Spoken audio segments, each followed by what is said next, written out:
গুঁড়া আমি কোয়ার্টার চা চামচ দিয়েছি, মরিচের গুঁড়া 1 টেবিল চামচ দিয়েছি, আপনারা স্বাদ অনুযায়ী দিবেন। ধনিয়ার গুঁড়া দিলাম আর জিরার গুঁড়া দিলাম, এই সবগুলাই 1 টেবিল চামচ করে ব্যবহার করেছি। আদা বাটা দিচ্ছি আর সেই সাথে ব্যবহার করছি আমি রসুন বাটা, এই দুটো আমি 1.5 টেবিল চামচ করে ব্যবহার করেছি। পেঁয়াজ কুচি দিয়ে দিচ্ছি আমি 1 কাপ, পেঁয়াজটা একটু মোটা করে কাটলেও সমস্যা নেই। সেই সাথে দিয়ে দিচ্ছি আধা কাপ পরিমাণ সয়াবিন তেল। এখন দিয়ে দিচ্ছি স্বাদ অনুযায়ী লবণ। এবার এই সব কিছুকে একত্রে খুব ভালোভাবে আমি মেখে নিচ্ছি।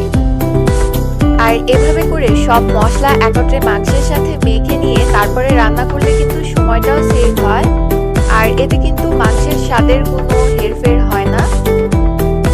এখন একটা প্যানের মধ্যে মাংস আর সব মশলাটুকু দিয়ে দিয়েছি। এবার এই মশলার সাথে মাংসটাকে খুব ভালোভাবে কষিয়ে নিব। কিছুক্ষণ কষিয়ে নিলে দেখবেন মাংসর নিজস্ব একটা পানি আছে, সে পানিটা বের হবে। আমি সেই পানিতে মাংসটাকে খুব ভালোভাবে সিদ্ধ করে নিব। এই যে দেখেন আমি 7-8 মিনিট জাল করেছি আর যথেষ্ট পরিমাণে পানি কিন্তু বের হয়েছে। আমি আর অতিরিক্ত পানি ব্যবহার করব না, এভাবে ঢেকে মাংসটাকে সিদ্ধ করে নিব।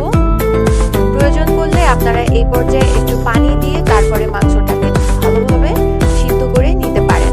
আমি ঢাকনা দিয়ে ঢেকে দিচ্ছি আর ফিরে আসি মাংসটা পুরোপুরি সিদ্ধ হয়ে যাওয়ার পরে। মাংসটা ভালোভাবে সিদ্ধ হয়ে গেছে, সেই সাথে অতিরিক্ত পানিটাও শুকিয়ে গেছে। এবার এই পর্যায়ে দিয়ে দিচ্ছি গরম মশলার গুঁড়া, আমি 2 চা চামচ ব্যবহার করেছি। আপনারা চাইলে আস্ত গরম মশলা শুরুর দিকে ব্যবহার করতে পারেন। কয়েকটা আস্ত কাঁচামরিচ দিয়েছি। এখন 2-3 মিনিট আবারও একটু ভেজে নিচ্ছি।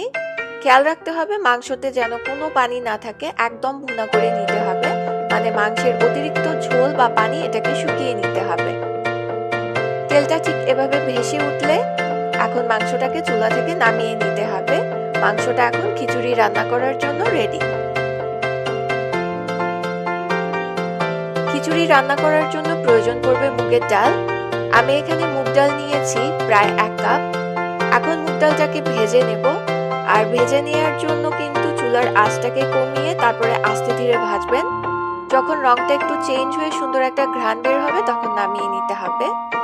এখানে আমি নিয়েছি পোলাওয়ের চাল, আমি কালিজিরা পোলাওয়ের চাল ব্যবহার করছি, আপনারা বাসমতি দিয়েও করতে পারেন, তবে কালিজিরা চাল দিয়ে খেতে বেশি মজার হয়। আমি এখানে পোলাওয়ের চাল নিয়েছি 2 কাপ, এর মধ্যে ভেজে নেওয়া মুগ ডালটা নিয়ে নিচ্ছি, আর মুসুরির ডাল নিয়েছি 1 কাপ। যতটুকু চাল ব্যবহার করবেন ডাল দুটো মিলিয়ে যেন ঠিক তার অর্ধেক পরিমাণ হয়।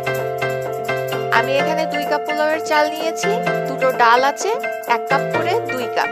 এখন এখানে 4 কাপ হয়ে গেছে সবকিছু মিলিয়ে। এখন খুব ভালোভাবে কয়েকবার পানি বদলে সবকিছু একত্রে ধুয়ে নিতে হবে। ধুয়ে নেওয়ার পরে একটা স্ট্রেইনারের মধ্যে আমি এটাকে ঝুলিয়ে রাখবো, এতে করে অতিরিক্ত পানিটা ঝরে পড়ে যাবে। এখন রান্না করার জন্য আমি নিয়েছি আধা কাপ পরিমাণ সয়াবিন তেল। গরম মশলা নিয়েছি, এখানে দারচিনি, এলাচ, লং আর তেজপাতা আছে। এখন এই গরম মশলাটাকে কিছুক্ষণের জন্য ভেজে নিব, আর কোনটা কতটুকু পরিমাণ ব্যবহার করেছি সেগুলো কিন্তু ডেসক্রিপশন বক্সেও দেয়া থাকে। দিয়ে দিচ্ছি আধা কাপ পরিমাণ পেঁয়াজ কুচি, পেঁয়াজটাকে সামান্য একটু ভেজে নিচ্ছি। এবার যে চাল ডাল ভিজিয়ে রেখেছিলাম সেটা নিয়ে নিলাম, এখন সম্পূর্ণটা দিয়ে দিচ্ছি। এবার দিয়ে দিলাম হলুদের গুঁড়া আধা চা চামচ, লবণ দিয়ে দিচ্ছি আমি স্বাদ অনুযায়ী, আর লবণটা ততটুকু দিবেন যতটুকু এই চাল ডালের জন্য প্রয়োজন পড়বে। মাংসে কিন্তু লবণ আছে, তাই বুঝে ব্যবহার করবেন যেন সবকিছু মিলিয়ে একত্রে অ্যাডজাস্ট হয়ে যায়। আর এই পর্যায়ে খিচুড়িতে অতিরিক্ত মশলার প্রয়োজন নেই, কারণ মাংসতেও কিন্তু যথেষ্ট পরিমাণে মশলা ব্যবহার করা হয়েছে। কিছুক্ষণের জন্য চাল ডাল ভেজে নিতে হবে। ভাজা হয়ে গেলে এর মধ্যে দিয়ে দিতে হবে ফুটন্ত গরম পানি। চাল আর ডাল মিলিয়ে যতটুকু নিবেন ঠিক তার ডাবল পরিমাণে পানি ব্যবহার করতে হবে। এখন কিছুক্ষণের জন্য অপেক্ষা করতে হবে পানিটা ফুটে ওঠা পর্যন্ত। পানিটা ফুটে যখন সবকিছু এভাবে দেখতে পাওয়া যাবে, মানে মাখা মাখা পানি থাকবে, সেই পর্যায়ে রান্না করা মাংস মশলা সহ নিয়ে নিতে হবে। এবার আলতো হাতে মিশিয়ে দিতে হবে। দেখে নিশ্চয়ই বুঝতে পারছেন চাল আর ডালের মধ্যে কিন্তু সামান্য পানি আছে। ঠিক এভাবে মাখা মাখা পর্যায়ে মাংসটাকে মিশিয়ে নেবেন, কারণ আপনি যদি লেট করে মেশান তাহলে কিন্তু মাংসের ঝোলটা জায়গায় জায়গায় দলা পেকে থাকবে। এখন ঢাকনা দিয়ে ঢেকে দিচ্ছি। ঢাকনার ছিদ্রটা বন্ধ করে দিয়ে আমি 10 মিনিট দমে রাখবো। আপনারা চাইলে হাঁড়ির নিচে একটা তাওয়াও ব্যবহার করতে পারেন।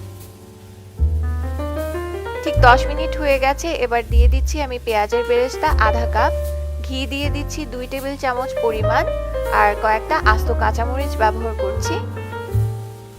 এখন আবারও একটু নেড়ে চেড়ে দিচ্ছি, উপরের চাল ডাল মাংস যেন নিচের দিকে যায় আর নিচেরটা উপরের দিকে আসে।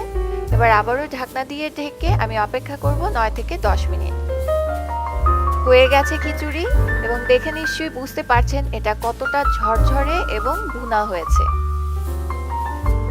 আশা করছি সামনের কোরবানিতে এই ভুনা খিচুড়ির রেসিপিটা আপনারা ট্রাই করবেন। আমার চ্যানেলে কোরবানির স্পেশাল আরো অনেক রেসিপিস আছে, আশা করছি সেগুলো দেখবেন। আমার চ্যানেলটা সাবস্ক্রাইব করে বেল আইকনটা ক্লিক করে সাথে থাকবেন। আপনারা সবাই ভালো থাকবেন, আমার পরিবারের জন্য দোয়া করবেন। বিদায় নিচ্ছি, আল্লাহ হাফেজ।